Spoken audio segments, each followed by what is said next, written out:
Hola, ¿qué tal? Bienvenidos a un nuevo encuentro para seguir estudiando y profundizando sobre el libro de Isaías. Este es el cuarto encuentro y se titula Por las malas. Y a vos que estás del otro lado mirando, te quiero invitar a compartir este material para que otros puedan disfrutar del apasionante estudio de la Biblia en su culto personal, en su culto diario. Por eso, desde la Facultad de Teología de la Universidad Adventista del Plata, te damos la bienvenida a este repaso del libro de Isaías.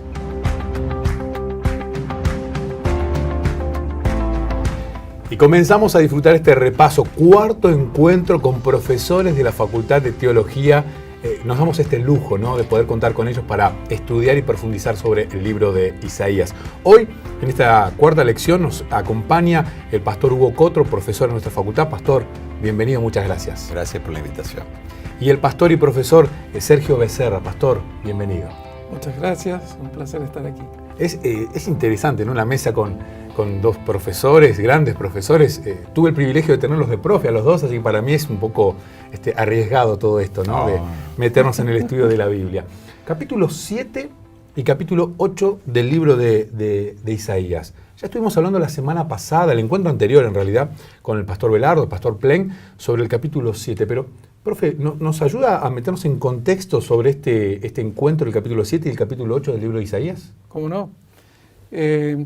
Isaías es uno de los profetas del Antiguo Testamento que acompaña a más reyes durante sus reinados.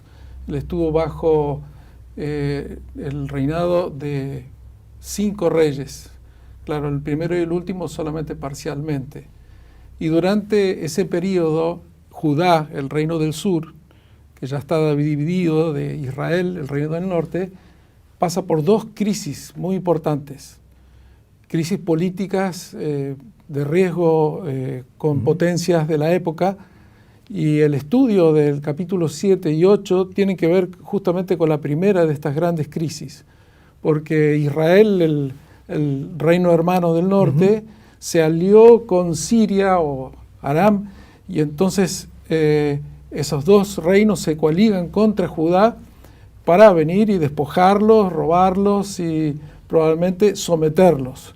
Y entonces ese es el contexto de fondo a los capítulos que vamos a estar estudiando. ¿Qué hacer frente a esa situación?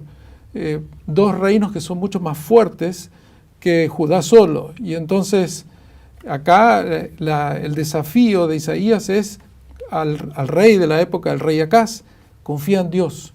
Dios es el que nos va a sacar adelante de esta situación.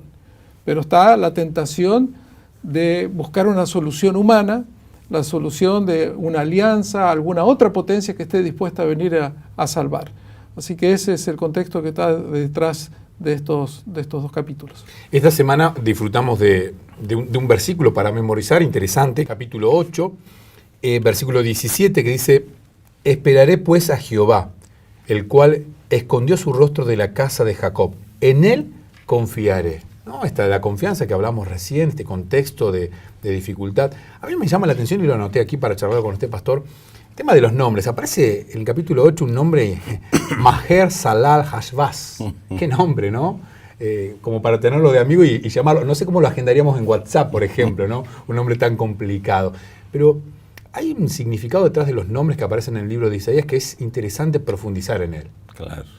Sí, es interesante. Nosotros, cuando pensamos en nombres de personas, pensamos generalmente, cuando nace una criatura, está por nacer, en un nombre que coincida idiomáticamente con la etnia del apellido, por ejemplo, ¿no? O que suene bien, o que evoque algún personaje renombrado, o algún ancestro famoso de la familia, ¿no?, a quien queremos honrar, su memoria queremos honrar.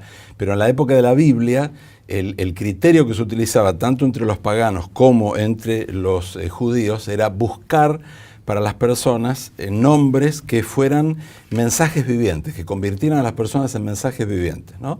El caso de Daniel, por ejemplo, no por nada a Daniel y a sus amigos 100 años después les cambian los nombres, porque era una ofensa para los oídos paganos escuchar el significado religioso, el mensaje religioso, ¿no?, de esos nombres. Y entonces eso precisamente está por doquier en el libro de Isaías. El mismo Isaías era un mensaje viviente, ideal para el momento que se estaba viviendo, como decía aquí el pastor Sergio, ¿no? Isaías, Jehová es Salvador, ¿no? Así que cada vez que lo llamaban a Isaías decía, él tenía acceso a la corte, ¿no? Un aristócrata, un estadista, un hombre con mucha trayectoria, así es que con mucha llegada a los reyes, como decía aquí el pastor, ¿no? Así que cada vez que lo llamaban en el WhatsApp, llamaban a Jehová salva. Así que ahora viene Jehová salva a decirle a Acaz, mira, Asiria no salva, Egipto en el futuro no va a salvar, el que salva es Jehová, ¿no? Qué interesante, porque bajándolo a hoy, al año, a este año, bueno, parece un poquito extraño decir, pero el año 2021, nosotros, aunque nuestro nombre no sea un mensaje viviente, pero sí debería serlo, y que la gente vea en nosotros a un cristiano, una persona que confía tanto en Dios, en Cristo, que te salva. Hay situaciones desde la economía, desde la falta de trabajo, desde las enfermedades, que alguna persona la hacen poner en el lugar del rey, ¿no? Acosado por vecinos también, vecinos literales, problemas familiares. ¿Cómo podemos hacer nosotros para meternos ahí en ese mundo y tratar de ser como Isaías, y llevar esa palabra de consuelo, Jehová salva? Yo pienso que nosotros somos un testimonio viviente, no lo podemos evitar, porque nuestros valores, nuestra fe se traslucen, la gente lo dice. Ahora, en este contexto de pandemia que nos ha tocado vivir, las personas nos han hecho comentarios, a mi familia, dicen, ¿cómo ustedes están tranquilos frente a todo esto? ¿No tienen temor? Esta situación que nosotros no sabemos para dónde nos va a llevar, ¿qué les da esa confianza a ustedes? Y es la oportunidad, ¿no? La oportunidad de hablar justamente de ese Dios amoroso, de ese Dios que se preocupa por nuestras necesidades y que está al control de todas las cosas, de nuestras vidas y también de la historia y de los eventos de este mundo.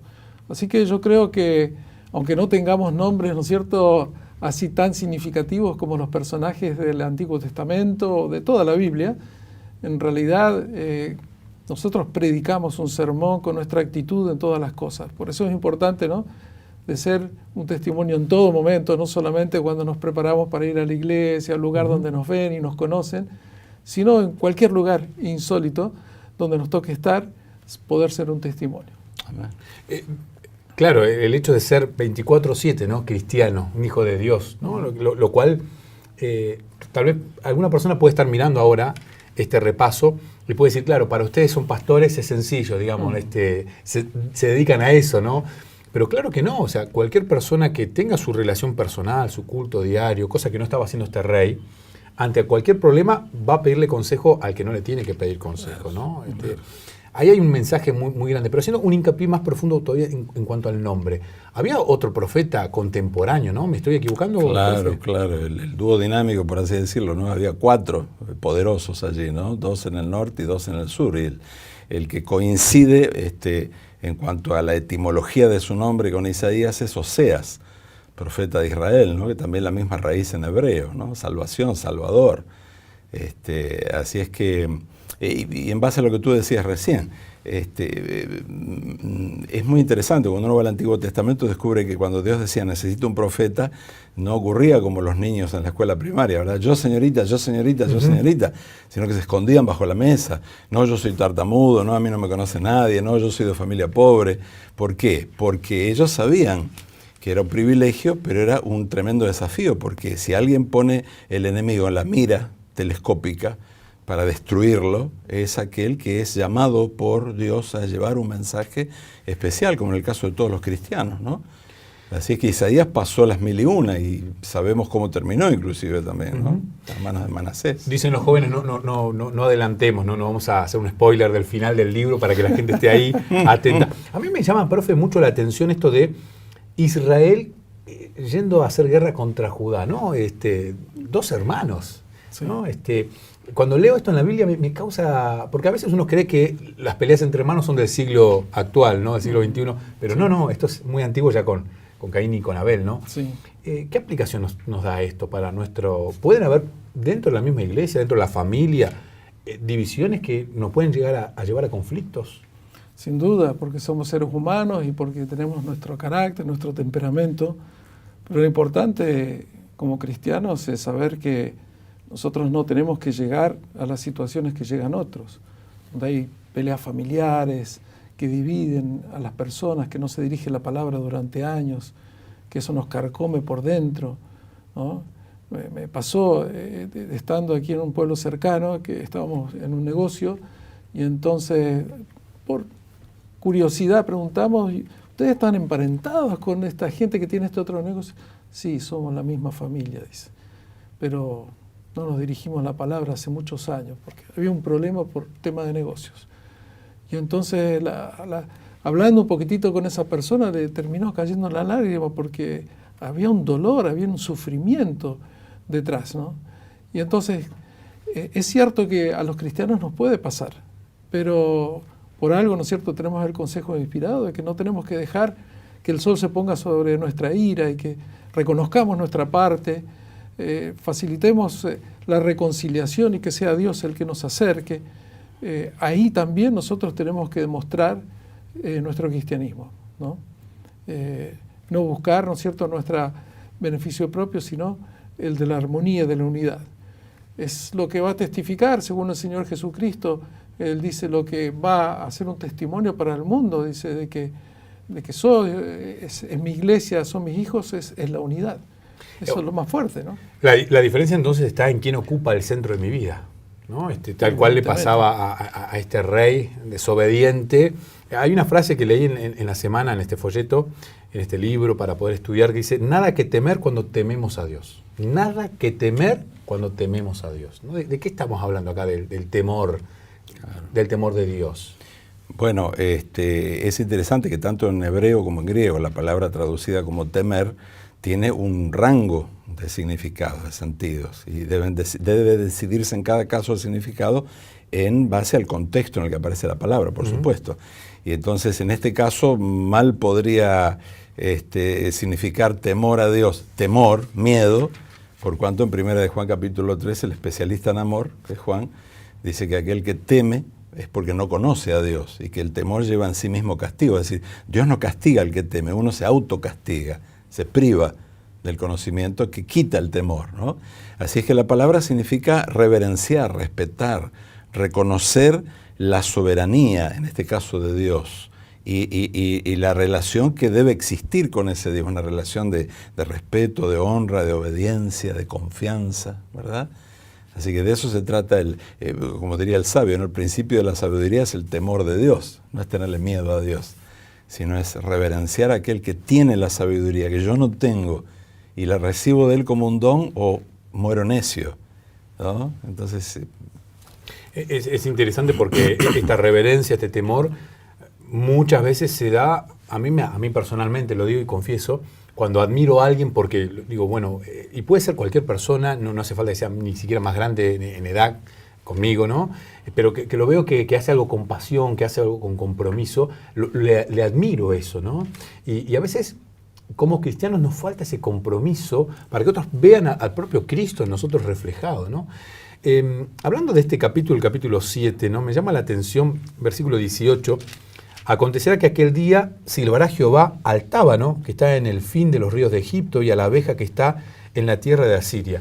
Busca estos, ¿cómo decirlo? Lo explica con mucho cariño, ¿no? Isaías va, palabra de Jehová, y usa tal cual animalitos, no las bestias de Daniel, ni aquellos animales, pero sí usa animales molestos, porque son molestos, y nos habla un poco de esas molestias que se generan a las personas que queremos seguir a Dios, ¿no?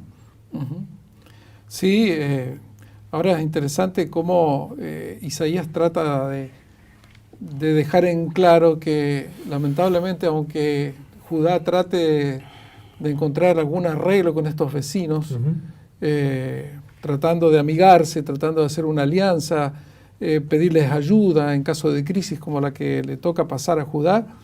Sin embargo, esas imágenes nos dejan bien en claro que estas son naciones peligrosas, porque aunque den una ayuda inicial, tarde o temprano se cobran, ¿no es cierto? Y es lo que le pasa aquí a Acaz, con esa alianza con Asiria, sí, Asiria viene a ayudar, pero después sigue de largo y los ataca a ellos también. No hay ningún compromiso de parte de ellos. Eran una nación que estaba construida sobre el pillaje, el robo, la explotación de las otras naciones.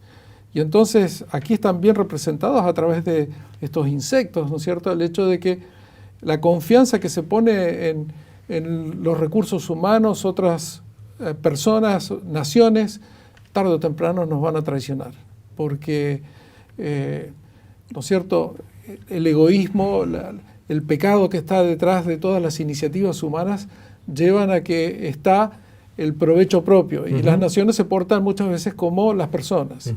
Y es ahí donde está la diferencia del Hijo de Dios, que son otras cosas los que me motivan a mí. La preocupación por el prójimo, el bienestar, que sorprende tanto, ¿no es cierto?, a la gente de afuera que no conoce a Dios. Dice, pero ¿por qué haces eso, no? ¿Por qué quieres ayudar a esa persona? ¿Qué beneficio vas a sacar?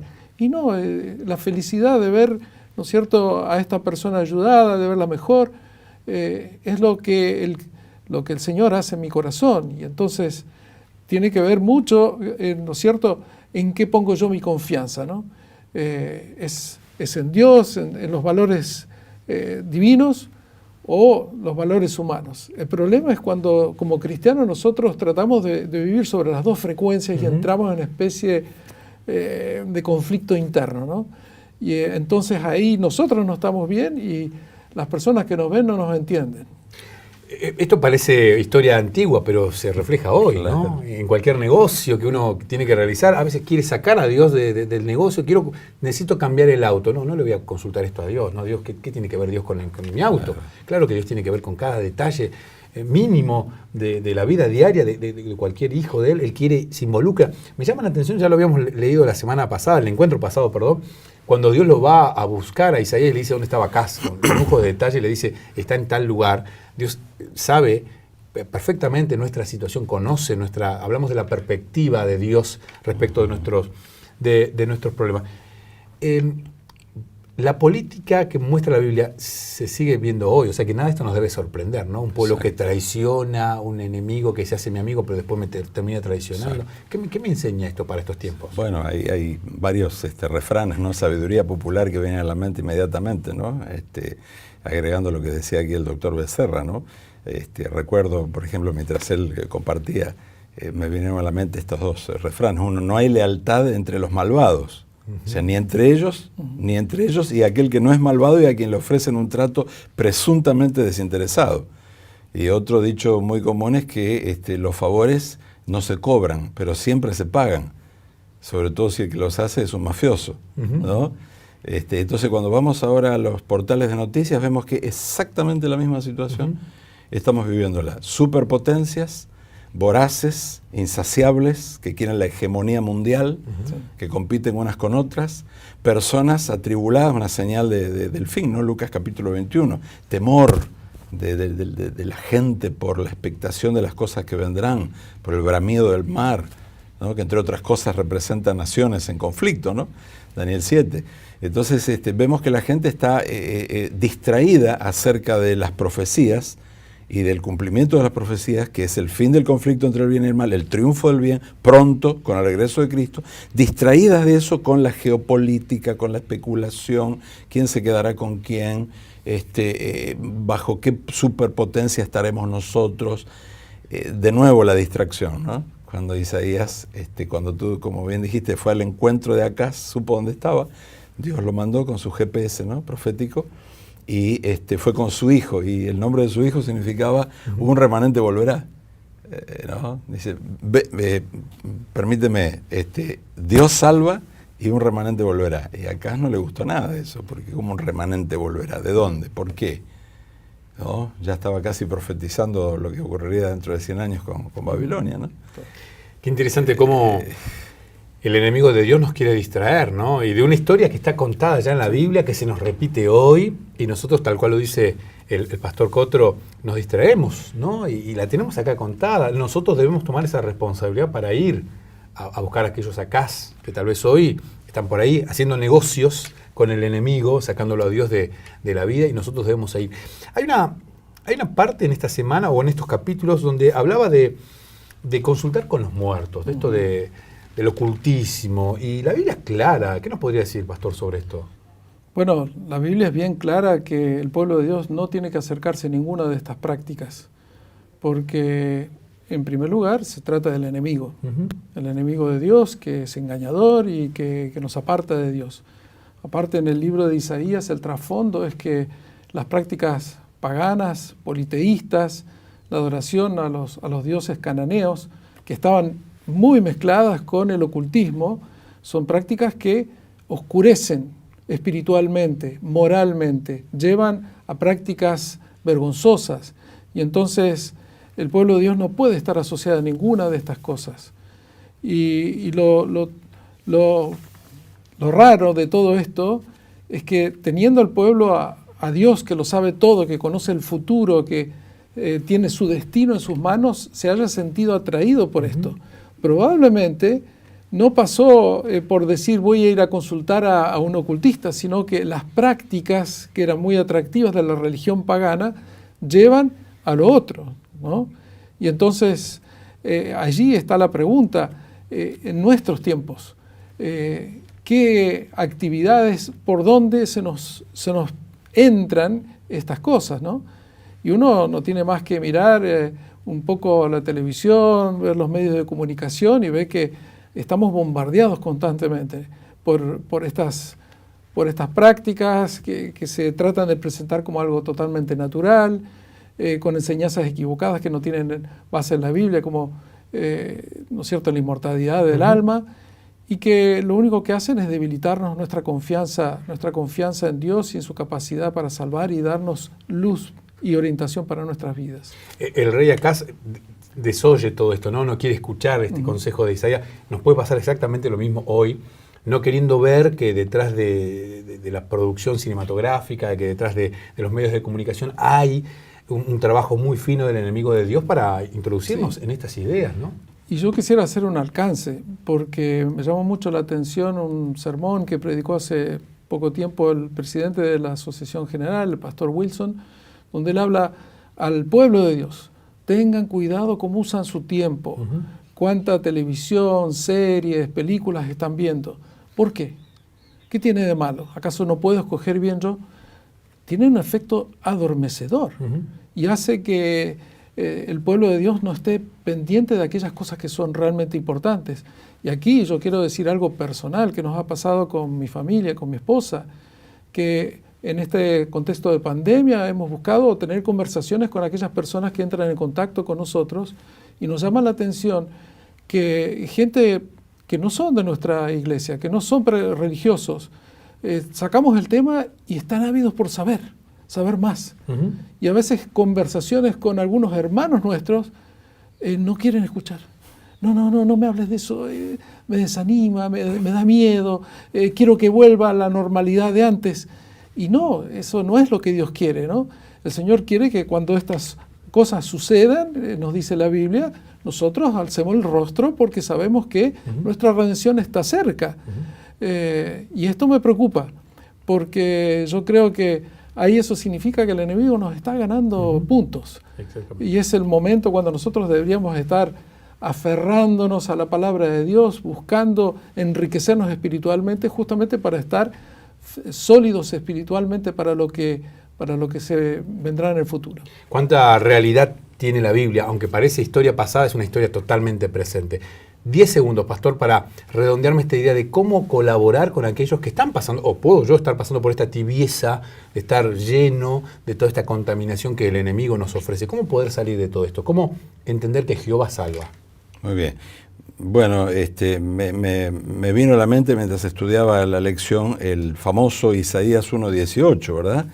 Estamos tan acostumbrados, uno de los versículos de oro de Isaías, ¿no? Junto con el capítulo 53 y el capítulo 7, etcétera, ¿no? Venid luego, dice Jehová, y estemos a cuenta, ¿no? Si vuestros pecados fueran rojos como la grana, van a ser como Blancanieves, emblanquecidos, ¿no? Etcétera. Pero es muy interesante que dice venid luego. ¿Y luego de qué?, se pregunta uno. Bueno, luego de los versículos anteriores.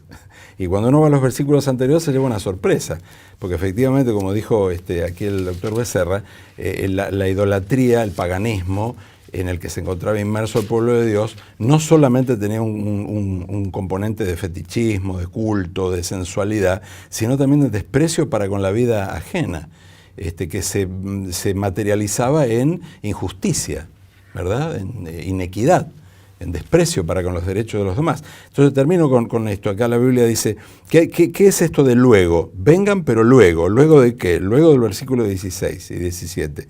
¿Qué dice? Lávense, límpiense, aparten de mi vista sus maldades, dejen de hacer el mal, aprendan a hacer el bien, esfuércense en hacer lo que es justo, ayuden al oprimido, hagan justicia al huérfano, defiendan los derechos de la viuda. Vengan entonces y estemos a cuenta. Entonces, qué interesante, ¿no? Porque no nos salvan nuestras obras, nos salva Cristo, Dios, pero hay una tarea coparticipativa. Yo te salvo y empiezo a producir, si tú me permites, en tu vida los frutos de la salvación que tienen que ver con el amor para conmigo y para con los demás, ¿no? Así que yo creo que los tiempos en que vivimos demandan de nosotros, Dios demanda por medio de los profetas de nosotros, este reavivamiento, ¿no? Esta reforma. Decir, Señor, estoy haciendo mal esto, estoy haciendo esto que está mal, no estoy haciendo aquello que está bien y que se espera de mí.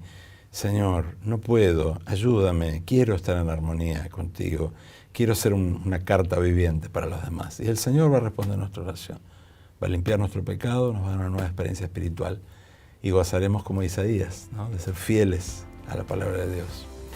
Profundo mensaje.